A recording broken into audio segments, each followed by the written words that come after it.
Assalamualaikum warahmatullahi wabarakatuh. Perkenalkan, nama saya Andari Indah Lestari dari program studi PGSD dengan NPM 5019153. Di sini saya akan memenuhi tugas mata kuliah telaah kurikulum dengan dosen pengampu Bapak Tio Gusti Satria, Magister Pendidikan.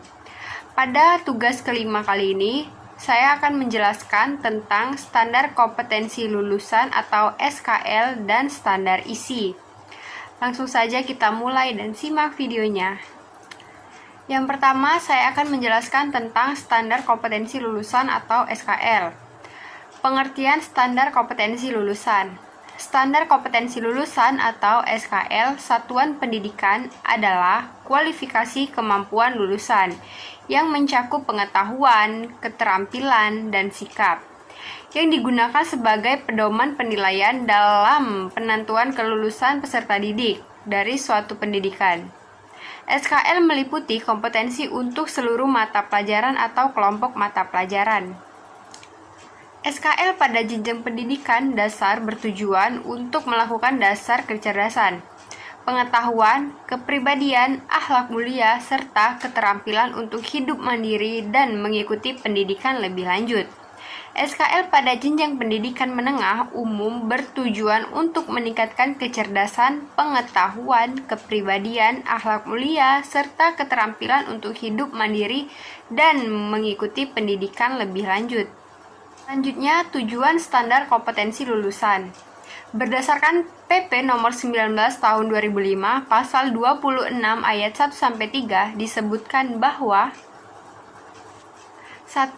Standar kompetensi lulusan pada jenjang pendidikan dasar bertujuan untuk meletakkan dasar kecerdasan, pengetahuan, kepribadian, akhlak mulia, serta keterampilan untuk hidup mandiri dan mengikuti pendidikan lebih lanjut. Yang kedua, standar kompetensi lulusan pada satuan pendidikan menengah bertujuan untuk meningkatkan kecerdasan, pengetahuan, kepribadian, akhlak mulia, serta keterampilan untuk hidup mandiri dan mengikuti pendidikan lebih lanjut.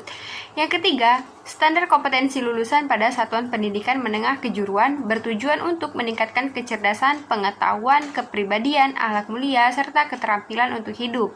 Selanjutnya, Peraturan Pemerintah atau PP nomor 32 tahun 2013.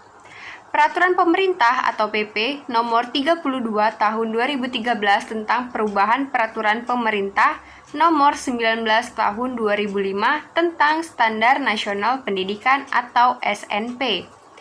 Menuntut adanya perubahan peraturan-peraturan tentang standar kompetensi lulusan atau SKL, standar isi atau SI, standar proses, dan standar penilaian.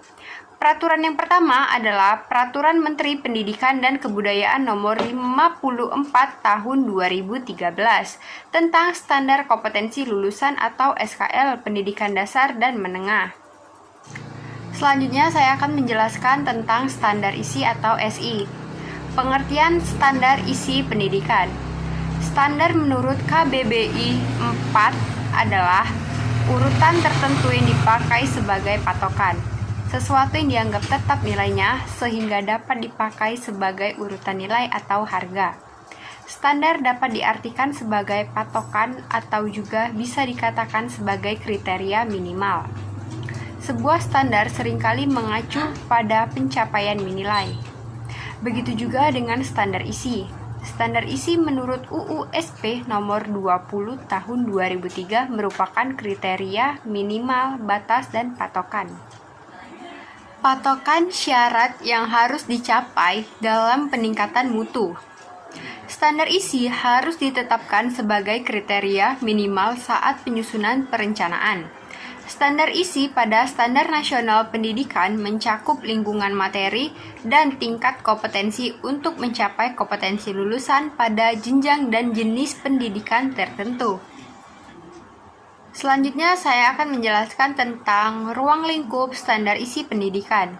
Standar isi untuk satuan pendidikan dasar dan menengah yang selanjutnya disebut dengan standar isi mencakup lingkungan materi minimal dan tingkat kompetensi minimal untuk mencapai kompetensi lulusan minimal pada jenjang dan jenis pendidikan tertentu. Standar isi sebagaimana dimaksud oleh Peraturan Pemerintah Nomor 19 Tahun 2005 yang disalurkan mencakup: 1. Ada kerangka dasar kurikulum. 2. Struktur kurikulum. 3. Beban belajar. Dan yang terakhir ada kalender pendidikan. Nah, itulah dia video singkat yang dapat saya sajikan kali ini. Saya menyadari bahwa masih banyak kekurangan yang saya sampaikan. Kepada Tuhan saya mohon ampun. Saya akhiri. Wassalamualaikum warahmatullahi wabarakatuh.